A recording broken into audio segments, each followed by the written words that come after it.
Now is leader of Energy Programme and Professor of Energy and Climate Policy at the Environmental Change Institute, the University of Oxford. He's joining us from Oxford in the United Kingdom. So thank you very much indeed for being with us.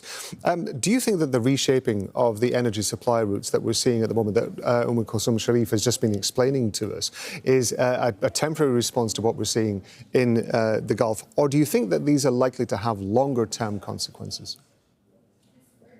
No, this will have longer-term consequences for a simple reason. Some of the damage that's been caused to facilities for oil and gas production in the region, that damage will take years to repair, as we've heard yesterday.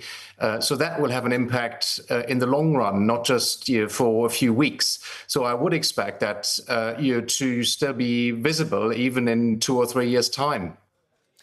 Are you surprised at the fact that Gulf nations and other nations that are affected by the transport restrictions that are now being placed in the Strait of Hormuz were in that situation in the first place, that there weren't more kind of, for want of a better phrase, ways of bypassing the situation in the event that there was a closure of the strait?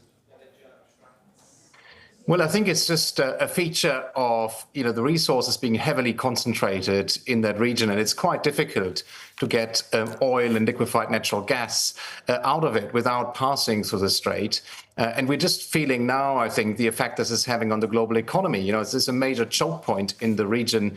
And we're feeling those effects really ripple through the economy. Inflation is forecasted to go up. And I think we're going to see further price spikes, I'm afraid. And just today, the International Energy Agency has now recommended to look at demand reduction measures and presented a 10-point program how to cut energy demand to deal with the crisis.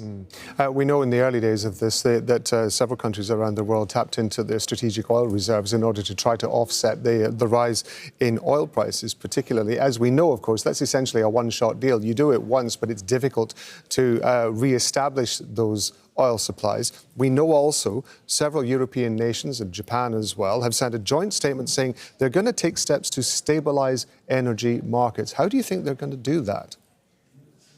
Very difficult. In the short term, governments can subsidise households, businesses, which we have seen, last time was in 2022 during the energy crisis after Russia invaded Ukraine. We have seen, billions, hundreds of billions of subsidies being paid to shield people from energy prices. But governments can do very little to control the international price for natural gas or for oil. And what government can do really is to help us transition away from using those fossil fuels in the first place. But that takes years. That's not going to happen overnight. So in the short term, I'm afraid all that government can do is to subsidize bills and help people conserve energy as much as possible. And of course, it's not just oil and gas that we're talking about here. Of course, the headline is usually the price at the petrol pumps and heating prices and so on. But there are so many ancillary industries that depend on oil and gas and the byproducts in order to be able to function.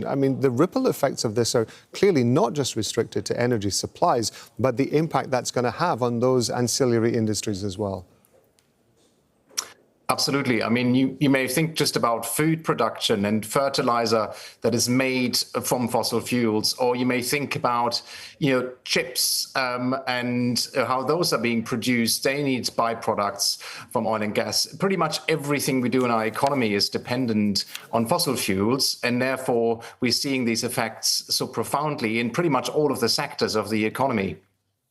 Jan Rosenau, it's very good to have you on Al Jazeera. Tap into your expertise to be able to break this down for us. Thank you very much indeed.